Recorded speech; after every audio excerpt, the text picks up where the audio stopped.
Welcome students, this is Aarti Singh. So today we are going to read beautiful poem The Lake Isle of Innisfree.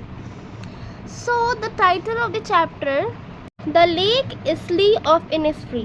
Lake Isle मतलब झील पर एक छोटा सा island और Innisfree island का एक शांत और बहुत ही ब्यूटीफुल आइलैंड है। पोएम का टाइटल ही हमें पीस और नेचर के साथ जुड़ने की ओर ले जाता है। यहाँ ईट्स ने बताया है कि शहर की भीड़ मतलब टाउन में जितने भीड़ हो चुके हैं और तनाव से दूर शांतिपूर्ण और नेचुरल जगह की कल्पना की है। वो चाहते हैं वो कि बहुत ही नेचुरल और पीसफुल जगह है इनिसफ्री उनके लिए और हम लोगों के लिए भी। Poet W.B. Yeats एक इरिश पोएट है। थीम ऑफ पोएम क्या है? Piece. This well-known poem explores the poet's longing for the peace and tranquility of Innisfree. शांति और सुकून की चाह है किसकी? पोएट की। कनेक्शन विद द नेचर, प्रकृति से जुड़ना चाहते, एकदम solitude, simple life. A place where he spent a lot of time as a boy. जब वो बच्चे थे तो बहुत सारा टाइम वहाँ पे स्पेंड किया और वहाँ पे वो वापस जाना चाहते हैं।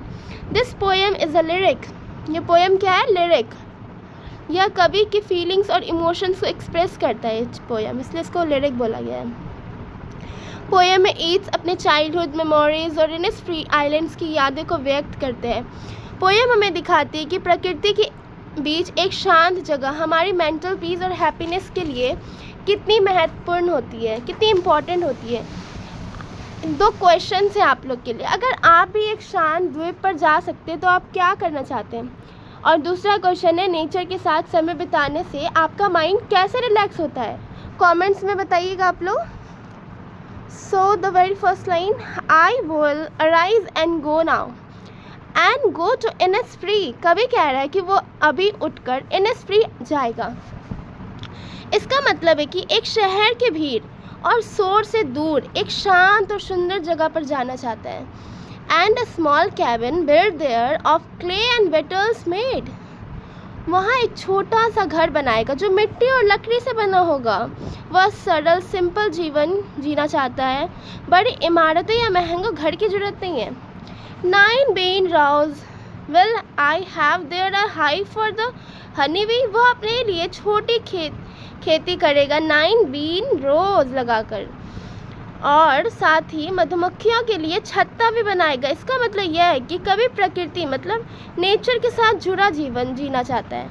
And live long in the big loud glade, और वो अकेला रहेगा लेकिन प्रकृति की आवाज़ों के बीच। बी लाउड ग्लैड का मतलब है कि वह जंगल या खुली जगह में रहेगी जहाँ मधुमक्खियाँ की पूरी आवाज़ आए, गूंजती हो। यह दर्शाता है कि कभी शांति और सॉलिटरी का आनंद लेना चाहता है। And I shall have some peace there for peace comes dropping slow.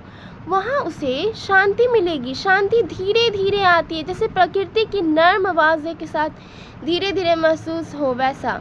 Dropping from the veils of the morning to pick to where the cricket sings.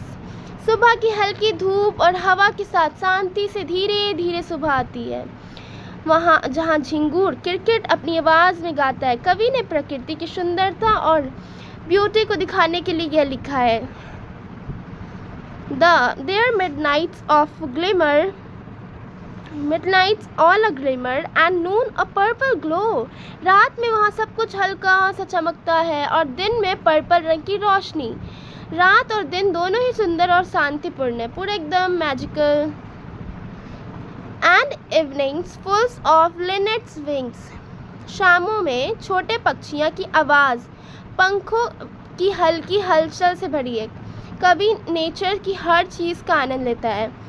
I will arise and go now for always night and day. कवि फिर कहते हैं, poet कहते हैं कि वह उठकर Innisfree जाएगा। यह उसकी स्ट्रॉन्ग इच्छा है, मतलब strong longing, the poets longing for piece and tranquillity of Innisfree.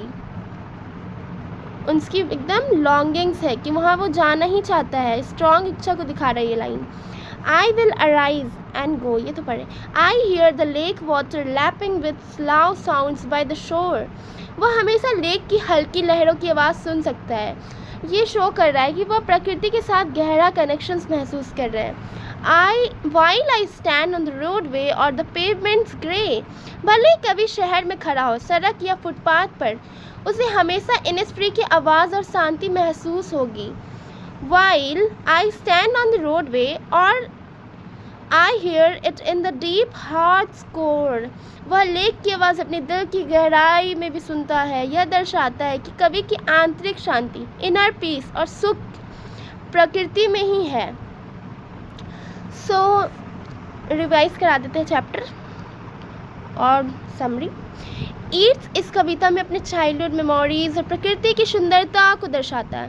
वो चाहता है कि वह शहर की भीड़, एकदम शहर टाउन के क्राउड से दूर सॉलिटरी एंड शांतिपूर्ण जीवन जी सके. कविता के नेचुरल साउंड्स, कविता में क्या क्या है? नेचुरल साउंड्स, बर्ड्स, बीज, वाटर, लाइट्स का डिस्क्रिप्शन हमें इनर पीस एंड हैप्पीनेस महसूस करा रहा है. यह कविता बच्चों को सिखाती है कि नेचर के साथ जुड़कर जीवन शांत और सुंदर बन सकता है. So if you like this video, don't forget to like, share and subscribe to the channel for more videos.